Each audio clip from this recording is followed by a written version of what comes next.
Hello everyone, welcome back to Vidyalaya. तो इस video में हम बात करेंगे कि आपका जो क्लासिफिकेशन है फंक्शंस का वो कैसे किया जाता है, कितने तरह से हम उस पर काम कर सकते हैं। ठीक है, चलो स्टार्ट करते हैं। Classification classification of functions, correct. तो देखो, क्लासिफिकेशन कब जरूरी हो जाता है? जब पॉपुलेशन बढ़ जाती है, जब चीजें आपका कॉम्प्लेक्स हो जाती, तो जो क्लासिफिकेशन है वो बहुत जरूरी हो जाता है, करेक्ट। तो यहाँ भी आपका फंक्शन जो है अलग अलग टाइप के हैं, तो उसी की वजह से यहाँ क्लासिफिकेशन की जरूरत है। तो क्लासिफिकेशन में आप देखेंगे कि पहली जो कैटेगरी है वो है आपका एल्जेब्रिक फंक्शन की। ठीक है, एल्जेब्रिक फंक्शन। अब एल्जेब्रिक फंक्शंस के अंदर कौन कौन आता है वो मैं समझाता हूँ आपको। ठीक है, और दूसरा क्या है कि आपका एल्जेब्रिक फंक्शन जो है वो क्या है वो समझ लो पहले। कि आपका एल्जेब्रिक फंक्शन का मतलब होता है बेसिकली फाइनाइट कॉम्बिनेशन जो होगा वो किसका? एल्जेब्रिक ऑपरेशंस का। ठीक, जैसे सपोज करो आपके पास इसके अंदर जो कैटेगरी है उसमें मैं बात कर लूं, तो पहला कौन? Monomial, monomial function. दूसरा कौन? Polynomial function. Basically polynomial function के अंदर ही हम उसको भी बात कर सकते थे, पॉलिनोमियल फंक्शन। और तीसरा रैशनल फंक्शन। ठीक, चौथा है इर्रेशनल फंक्शन। और ऐसे नेक्स्ट है, या तो इसको कहते हैं ब्रांच फंक्शन कह देते हैं हम, या आपका इसको कहा जाता है पीस वाइज डिफाइंड फंक्शन। ठीक, तो ये आपका पीस वाइज डिफाइंड फंक्शन की भी अलग कैटेगरी है। इस पे अभी थोड़ी देर बाद जब एक्सप्लेन करेंगे इनको तो समझाऊंगा कौन कौन सी कैटेगरी इसमें आती है। तो पहली कैटेगरी तो कौन थी? एल्जेब्रिक फंक्शंस की थी। दूसरी कैटेगरी आती है ट्रांसीडेंटल फंक्शंस, ट्रांसीडेंटल फंक्शंस की। ठीक है, अब इस ट्रांसीडेंटल फंक्शन के अंदर कौन कौन टाइप के फंक्शंस आते हैं वो देख लेते हैं। पहला है ट्रिग्नोमेट्रिक फंक्शन, ट्रिग्नोमेट्रिक फंक्शंस इसके अंदर आते हैं। दूसरा इनवर्स ट्रिग्नोमेट्रिक फंक्शंस आ जाते हैं। तीसरा एक्सपोनेंशियल आ जाता है। ठीक है, और चौथी चीज आ जाती है कौन? Logarithm, correct. तो एल्जेब्रिक, जो एल्जेब्रिक नहीं है वो ट्रांसीडेंटल हो गया। ठीक है, तो ट्रांसीडेंटल के अंदर कौन आ गया? बेसिकली ट्रिग्नोमेट्री आ गई, आईटीएफ आ गया। आईटीएफ का मतलब यहाँ इनवर्स ट्रिग्नोमेट्रिक फंक्शंस है। और अगला आ गया आपका एक्सपोनेंशियल, फिर लॉगरिथम आ गया। ठीक है, तो पहले एल्जेब्रिक फंक्शन को समझते हैं, फिर बात करेंगे आपका ट्रांसीडेंटल की, करेक्ट। तो चलो एल्जेब्रिक फंक्शन को समझते हैं कि ये कैसे काम करते हैं, क्या क्या इसमें है। ठीक है, तो हमारा काम है पहला एल्जेब्रिक फंक्शन। तो एल्जेब्रिक फंक्शंस के अंदर पहला जो टॉपिक था वो है आपका मोनोमियल, मोनोमियल फंक्शन। अब मोनोमियल फंक्शन का मतलब क्या होता है? मोनोमियल मतलब बेसिकली होता था कि आपका एक ऐसा एल्जेब्रिक एक्सप्रेशन जिसके पास सिर्फ एक टर्म हो, it has only one term. ठीक, इसके पास सिर्फ एक टर्म होगी, तो इस तरह के फंक्शन को हम कह देते क्या? Monomial function. For example f x equal to x square, f x equal to x, f x equal to x to the power 100, या कुछ ऐसा भी बना सकते हो 2x की पावर 100 या ऐसा कुछ। ठीक, तो ये सारे के सारे क्या हो गए? मोनोमियल फंक्शन हो गए, जिनके पास आपका सिर्फ और सिर्फ एक टर्म होती है, उसे हम मोनोमियल फंक्शन कहते हैं। और इसको इन जनरल कहूं तो f x equal to a x to the power n कह सकते हो आप, है ना। ए कोई नंबर है, ठीक, ए बिलोंग्स टू कहां? रियल नंबर, और एन आप होल नंबर बिलोंग करा दो। तो ये इस तरह के जितने भी कैटेगरीज आएंगी, जितने भी फंक्शंस आएंगे, वो सारे के सारे मोनोमियल फंक्शन के अंदर आएंगे। ठीक, अब बात करें आपका इसके पास कितनी मोनोमियल के पास कितनी टर्म्स है? फिर सिर्फ और सिर्फ एक टर्म है। ठीक है, एक बार मैं बस थोड़ा सा एग्जांपल दे रहा हूँ टर्म्स का, टर्म्स किसे कहते हैं वो समझ जाएंगे आप, तो ये क्लियर हो जाएगा। तो 2x² प्लस 3x माइनस 1, मान लो ये दिया हुआ है ना, एक एक्सप्रेशन है। तो इसमें आपके कितने साइन दिख रहे हैं? आपको साइन का मतलब है प्लस और माइनस ढूंढना है आपने बस। ठीक है, आपको ये दिख रहा होगा, एक माइनस दिख रहा है, एक प्लस दिख रहा है, और ये नहीं दिख रहा है तो इसके पास तो है ही ना साइन। तो 3 साइन दिख रहे हैं इसमें, क्लियर। अगर इसमें 3 साइन दिख रहे हैं तो इसके पास कितनी टर्म्स हैं? 3 टर्म्स हैं इसके पास। और 3 टर्म्स कौन कौन सी है? देखो, फर्स्ट टर्म है 2x², सेकेंड टर्म है 3x, थर्ड टर्म है -1। समझ गए? तो इसके पास 3 टर्म है ना, ऐसे ही इसके पास सिर्फ और सिर्फ क्या है? एक टर्म है, प्रोडक्ट में टर्म नहीं है। ठीक है, आपका टर्म्स किसको कहते हैं हम? कि जिसमें आपका प्लस और माइनस से सेपरेटेड रहते हैं। ठीक है, प्लस और माइनस से चीजें अगर सेपरेटेड रहेंगी तो उसको हम क्या कह देंगे? टर्म कह देंगे। क्लियर हो गया? मोनोमियल फंक्शन समझ आ गया होगा। मोनोमियल फंक्शन का मतलब है एक ऐसा फंक्शन जिसमें सिर्फ और सिर्फ एक ही टर्म पाई जाएगी, उसको मोनोमियल फंक्शन कहते हैं। ठीक, चलो सेकंड नंबर पे आ जाओ जल्दी से। दूसरा मैं समझाता हूं आपको पॉलिनोमियल फंक्शन किसको कहते हैं। पॉलिनोमियल फंक्शन, अब पहले ये समझ लो कि आपका पॉलिनोमियल किसको कहा जाता है। ठीक है, पॉलिनोमियल का मतलब क्या होता है ना, एक ऐसा एल्जेब्रिक एक्सप्रेशन जिसमें जो वेरिएबल है, वेरिएबल का मतलब या तो एक्स या वाई या जेड, ये जो आपका वेरिएबल है, इनकी जो पावर्स है वो सिर्फ होल नंबर में मिलनी चाहिए। पावर सिर्फ किसमें मिलनी चाहिए? Whole number. अब होल नंबर क्या होता है ये तो आप जानते हैं। होल नंबर का मतलब होता है बेसिकली, डब्ल्यू से डिनोट करते हैं हम इसको, ये है 0 1 2 3 and so on. Complete number के साथ चलता है पर 0 से स्टार्ट होगा। ठीक है, यानी कहने का मतलब है एफ एक्स इक्वल टू आपको लिखा हुआ एक्स की पावर 2, तो ये आपका पॉलिनोमियल फंक्शन भी हो गया। हालांकि ये मोनोमियल फंक्शन भी है बट ये पॉलिनोमियल फंक्शन भी कहलाएगा, क्योंकि एक्स की जो पावर है वो कैसी है, वो आपका पावर कितनी है उसकी 2 है। ठीक, 2 मतलब होल नंबर है। ऐसे अगर मैं बात कर लूं f x equal to 3x cube plus 2x square plus 1, तो ये भी कैसा एक्सप्रेशन है, कैसा फंक्शन है? पॉलिनोमियल फंक्शन हो गया। क्यों? क्योंकि पहले वाले में x की जो पावर है वो 3 है, 3 कैसा नंबर? Whole number. 2 है सेकंड में, वो भी होल नंबर। यहाँ आप देखोगे तो x की पावर 0 है, 0 भी कैसा नंबर है? होल नंबर है। करेक्ट।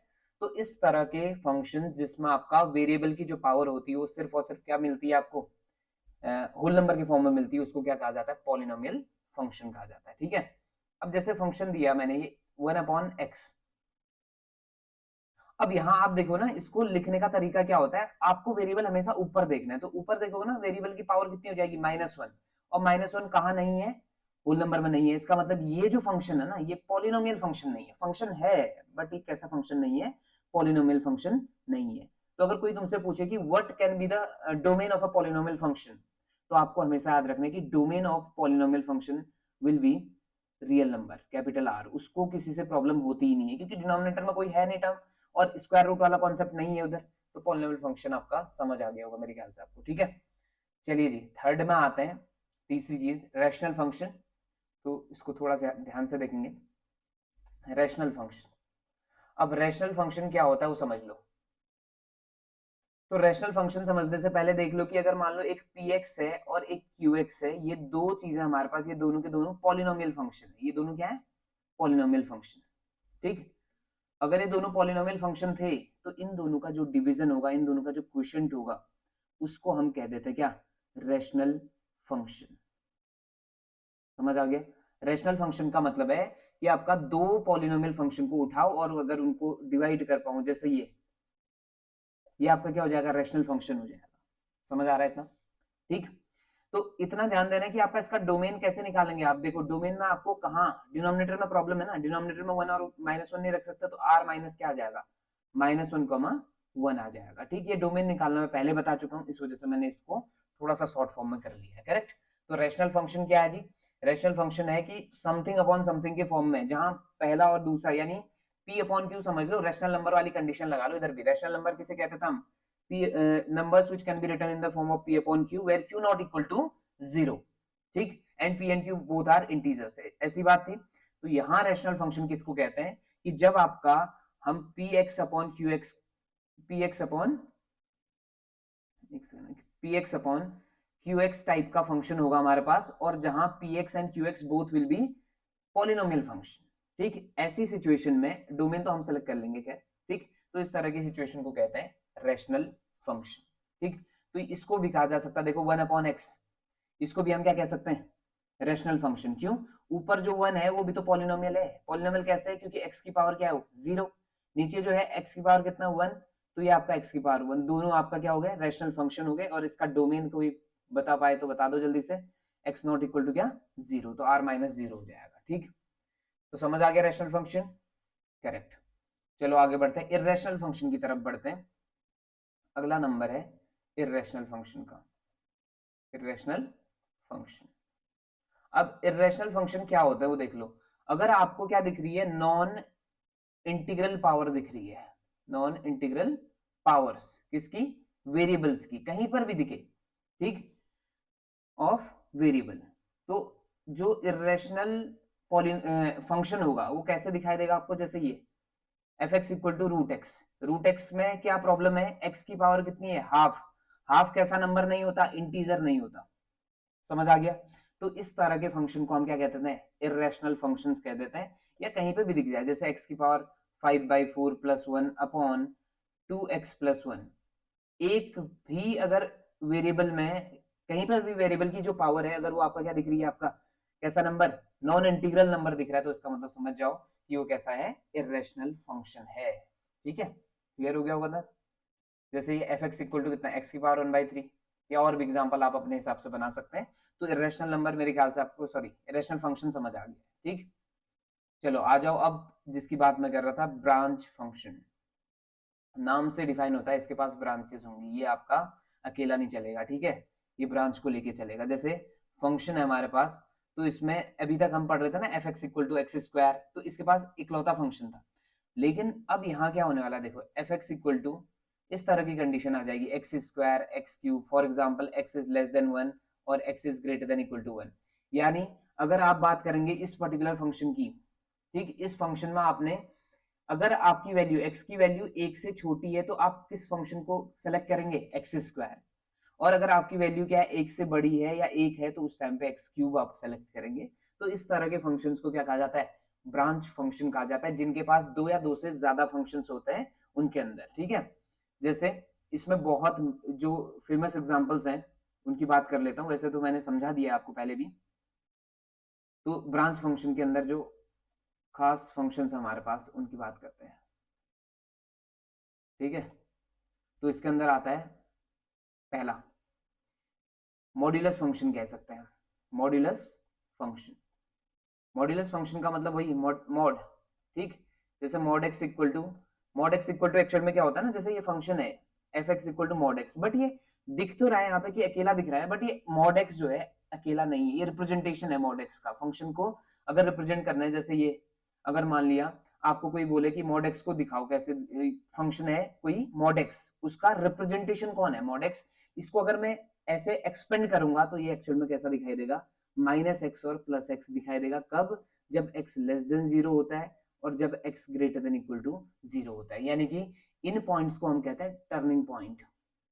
ठीक है, या पॉइंट ऑफ कनेक्शन भी कह सकते हो इसको, ये टर्निंग पॉइंट हो गए, जहां से आपका क्या हो रहा है, चीजें बदल रही हैं, इनको क्रिटिकल पॉइंट कहते हैं बाद में, इन फ्यूचर। ठीक, चलो अभी आ जाओ, टर्निंग पॉइंट का मतलब क्या है, जहां से आपका पाथ चेंज हो रहा है। अभी तक मैं किस वाले से आ रहा था, माइनस एक्स से आ रहा था, कब तक, जब तक x की वैल्यू क्या है, छोटी है 0 से। अगर कोई तुमसे पूछे कि इस फंक्शन के बेसिस पे f माइनस 100 की वैल्यू क्या होगी, तो आप निकालेंगे कैसे। देखो हमें सबको पता है कि मॉड ऑफ माइनस 100 कितना होता है, 100 होता है, कोई प्रॉब्लम नहीं है, पॉजिटिव हो जाता है।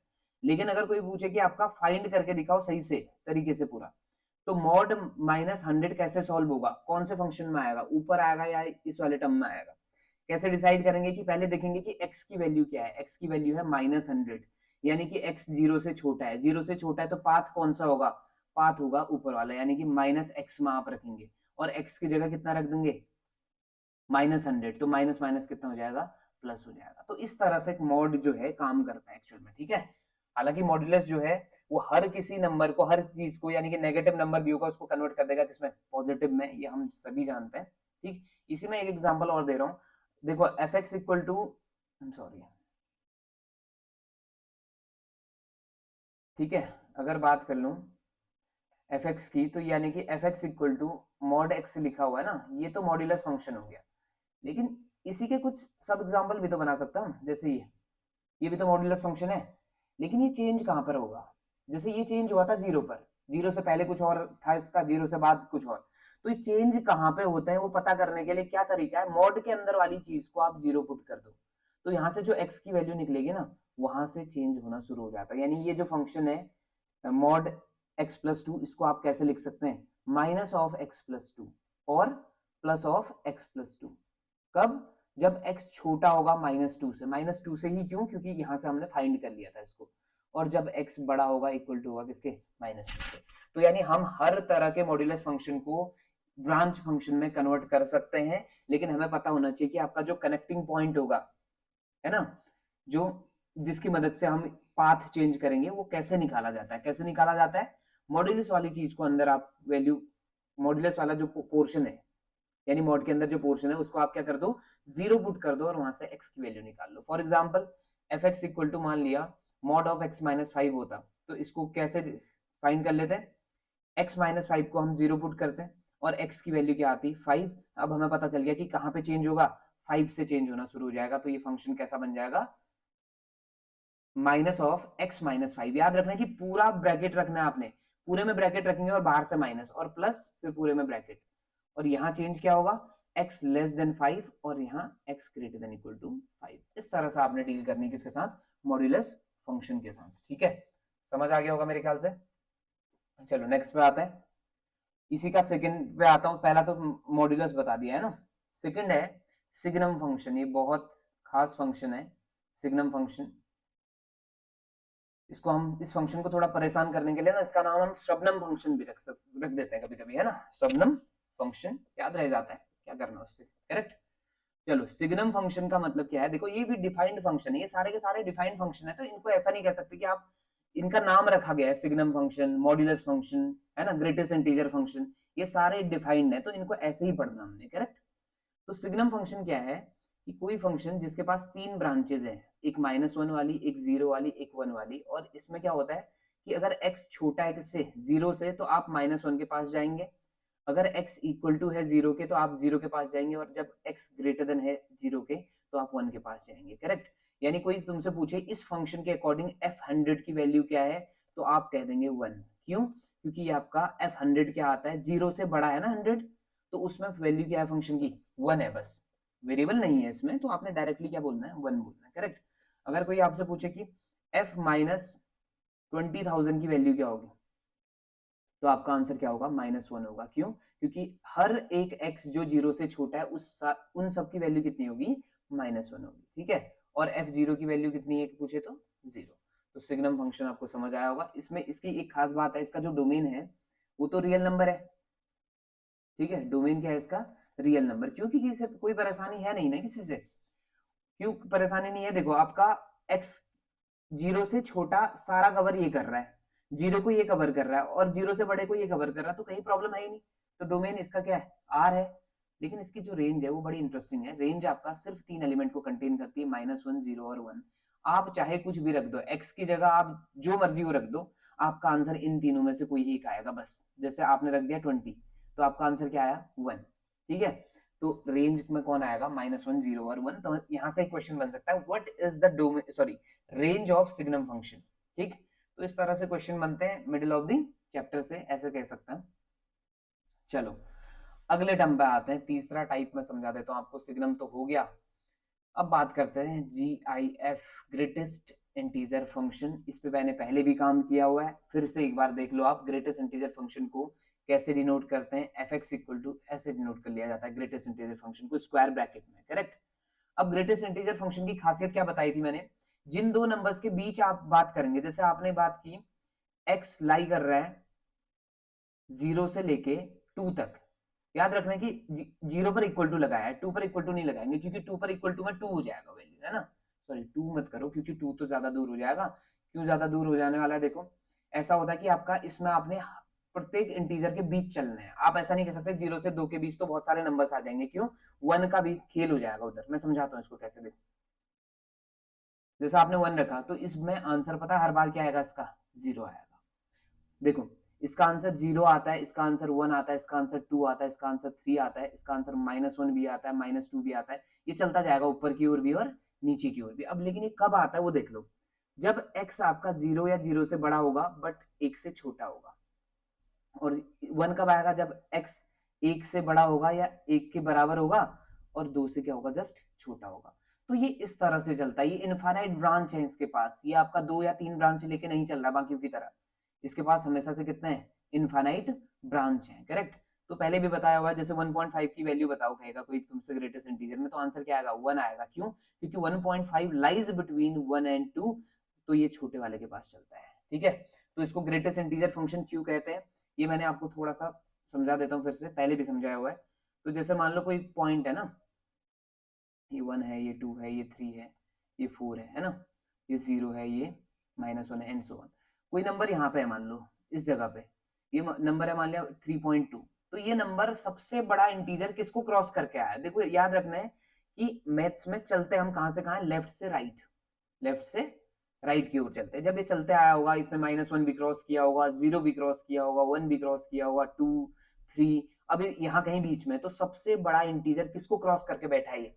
3 को, इसलिए इसका नाम है ग्रेटेस्ट इंटीजर फंक्शन। तब ये 3.2 की वैल्यू क्या आती है? 3 आती है। ठीक है, चलो समझ गए होंगे शायद। ऐसे ही एक और आता है लीस्ट इंटीजर फंक्शन भी आता है। ठीक, उसको मैं थोड़ा समझा दूं। Least integer function, least integer function में क्या डिफरेंस है और ग्रेटेस्ट इंटीजर फंक्शन में क्या डिफरेंस है? देखो, ये आपका कह रहा था कि किसको छोड़ के आया है ना, और ये कहता है कि किसको अचीव करना है। कौन? लीस्ट वाला, यानी अगला कौन है जिसको मैंने अचीव करना है। ठीक, तो चलो देखते हैं इसमें कैसे डील होती है। ये भी इनफाइनाइट ब्रांच है, तो फंक्शन आपका कुछ इस तरह से आएगा।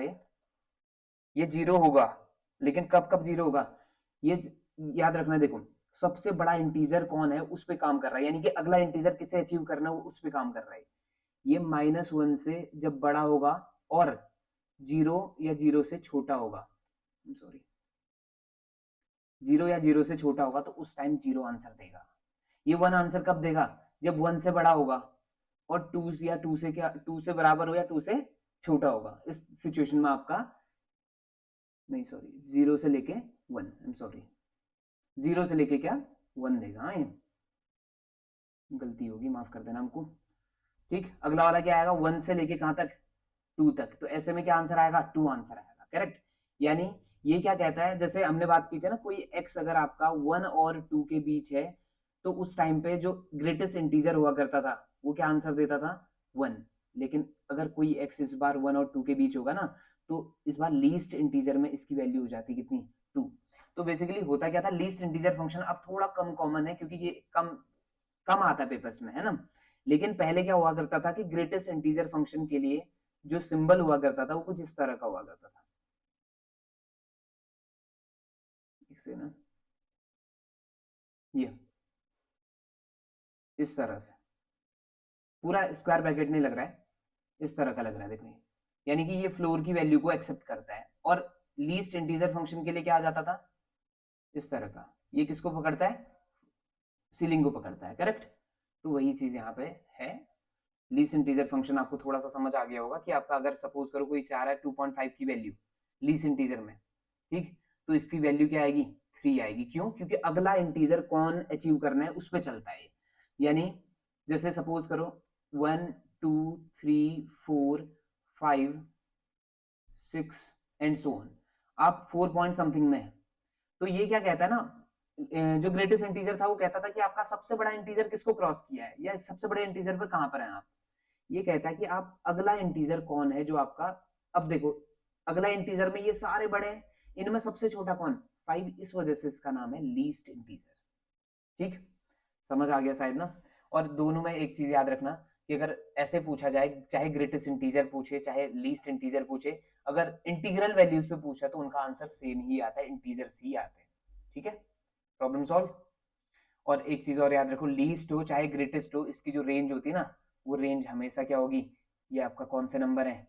ये है कैसे नंबर? जेड। जेड मतलब क्या हो गया? इंटीजर्स। इसकी जो रेंज होती है वो इंटीजर होती है, और इसका जो डोमेन होगा वो रियल नंबर होगा। यहाँ कोई प्रॉब्लम नहीं है। ठीक है, चलो जी, ये भी समझ आ गया होगा। अब अगले पे आते हैं, जिसका नाम है फ्रैक्शनल फंक्शन।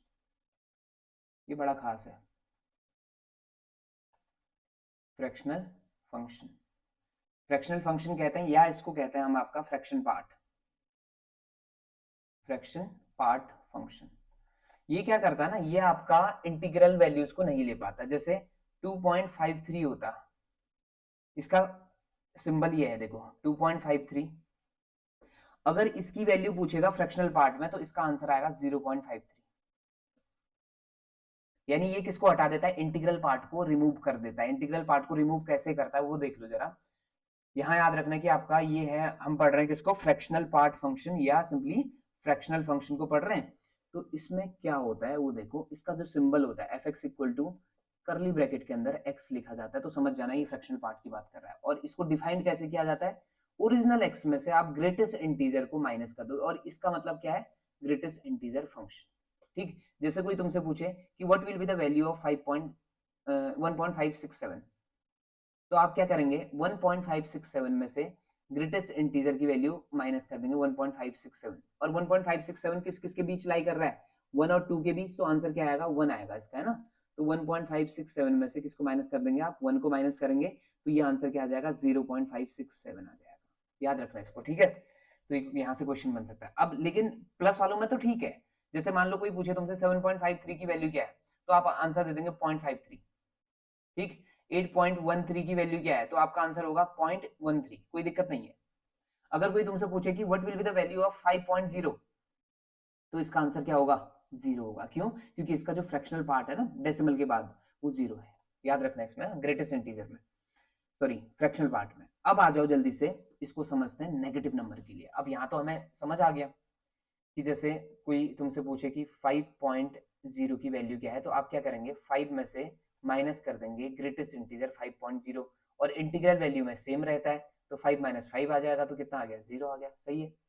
लेकिन अगर मान लो माइनस में आ गया -1.13, ठीक है।